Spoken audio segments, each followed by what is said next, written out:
Hello again, YouTube. Looking at the snowblower. The top of the carb is all wet. That's telling me there's a float sticking problem or something. So something's not right there. So once I get a decent place to work, instead of, a decent meaning, get something built with a small engine, equipment shelf, so I can get it up to an easier working height, I'll get to work on it. But I am getting a bigger one anyway. I do need a bigger one, so I'll probably be getting that tomorrow or later in this video. It depends on how I edit. So yeah, these little Toros are pretty good for what they are. Little 4-horse, 21-inch. And the light snow, meaning fluffy snow, can't stop them. In the heavy snow, they tend to plug up and just don't have the power. But when you step up to the 5.5 horse, that's a different issue. It's amazing what one extra horsepower does when you go from 4 to 5. So now to get this out of the way, get the steel plate moved that's under that half-rotted OSB, get that moved back inside so I can get this shed moved too. If it isn't frozen to the ground, I'm going to be moving this cabin shed out of here into the back where it's more secure from a visibility standpoint. I don't know how well you can see them. The sun is in my eyes right now, but I got all the 3 old snowmobiles freed up. They actually weren't stuck. I thought they'd be really stuck to the ground, so yeah, I'm going to try to get that one on the corner moved, because that's the one that's going to be most in the way if you can move this shed. So I'm going to get the SL fired up and try to get that one pulled.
The guy said 2 pulls, it primes it.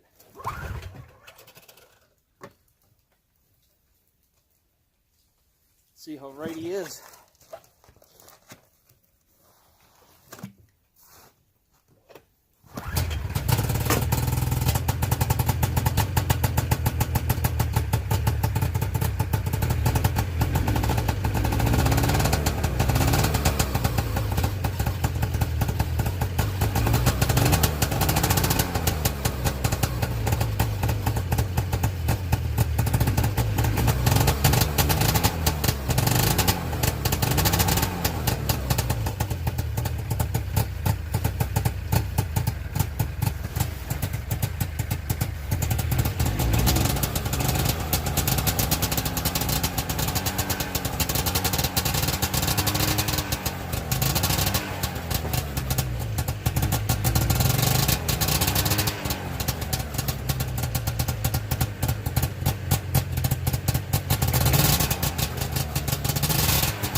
to remember to do that.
See how good this brilliant idea of mine works.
Yeah, that worked after I got it really broke loose.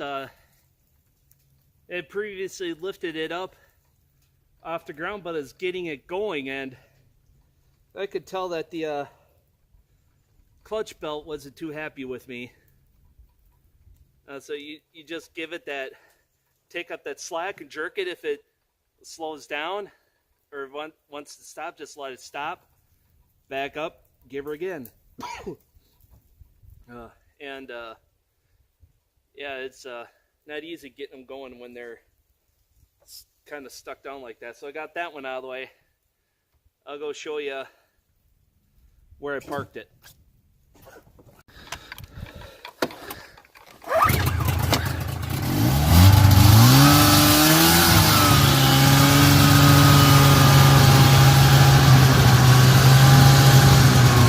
Can't go that way.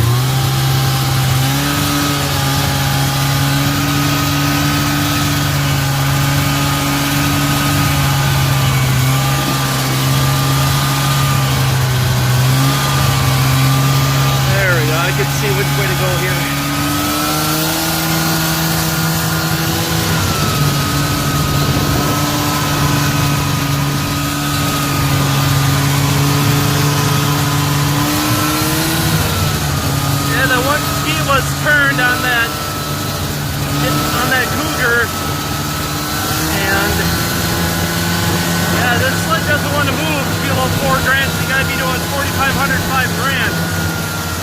After that, there's nice and smooth. You can see where that right ski kind of dug in.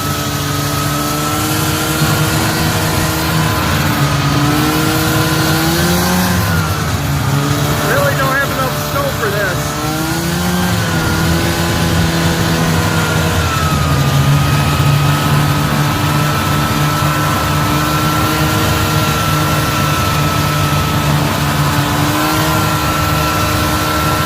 Kind of widen out the pack trail here.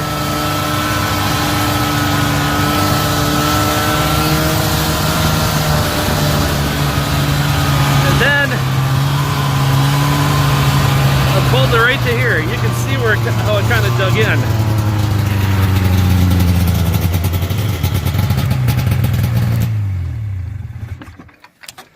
Yeah, so the garage is gonna go right back there. It's probably as far back as you can go and still leave room to get a snowblower alongside. So I can get to the side door, and then it's going to be moved this way. Or I should have parked the snowmobile over there. Then I could have parked the shed over there and built over there. But anyway, neither here nor there. The slab is going to go right where this snowmobile is going, but the snowmobile won't be there. I thought the seat was in good shape, but then when I uncovered it, there was a big old split. Forgot about that.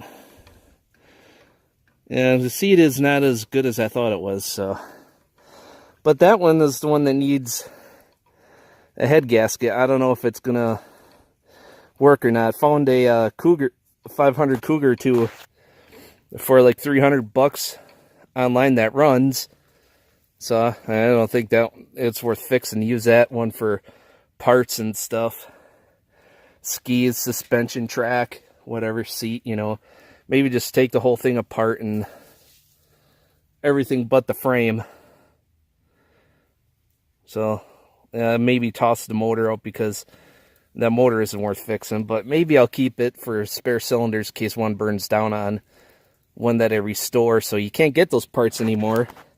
So you have to buy another snowmobile for parts. So if I burn a cylinder down and I get it fixed up as a collector's, you know, item of restoration, well then I'm going to need those parts. So yeah, I'm not going to move those other ones till that garage gets back here. Then I can park the sled, the disabled sled in front of it, and push it in. This one might go in first because it's going to be the last one to be worked on, or I might just let it sit outside. I'll have to see. I might change my mind on fixing this one up. I might change my mind on fixing the other one up if I get that one for $300. So, all right, now to go sit and wait where it's warm. And crepes, windshield's cracked. I didn't notice that before. Oh, dang it! Now I gotta try to find a windshield for one of these. Oh well, now to go and warm up. Well, I got the Polaris moved back here. Boy, does that thing is either spinning or just because of the extra weight, it was really pulling hard. This is running, you know, like 6,500 RPM and it's barely moving. You know, it didn't upshift because of the extra weight. It's still doing like, you know, at a 10, 15 mile an hour, is barely moving. Either track was spinning or something, but when I got the better traction, it seemed like it pulled a lot easier. It pulled easier, smoother, faster. So yeah, it was working hard. If I want to work snowmobiles, I'd probably get a utility model, one that's clutched a little better for the job, I guess. That's my impression of it. So yeah, one more snowmobile to move. Then maybe if I have time before it gets dark, get them loaded up in there. I'll be back in a little bit to load the snowmobiles after I get the other one up here. Do it before I lose the motivation to do it. Then maybe if my back is up to it, I'll get them loaded up into the garage, and then possibly, this is the first one I'm going to work on. Because I got to clean the carbs on it. So, I can't get the hood up. Yeah, I got to get the carbs cleaned. I have the windshield for it. Hopefully I didn't break it where I stored it. Got to pop all these little plastic push pin rivets out. Get them out somehow. The hood catch release, well, the tether for it is broke. So when I flipped it up the last time, it just went flopping all the way forward. So I was like, well, good thing it didn't have the windshield. I probably would have busted it. So got that to fix. Carbs to clean and recoil to fix. So maybe I'll work on that in the next video. Till then, folks, take care. Slight problem. You see what happened? Tie rod or something. Steering arm broke. So good thing I got a parts snowmobile. Same basic chassis. I'm a lot of breath from trying to rehook the snowmobile, rehook the chain, or pull the snowmobile back. This is where reverse would be nice, but those skis being crooked do not help. So nothing I can do there, except there's one thing I could try. So wish me luck, folks, and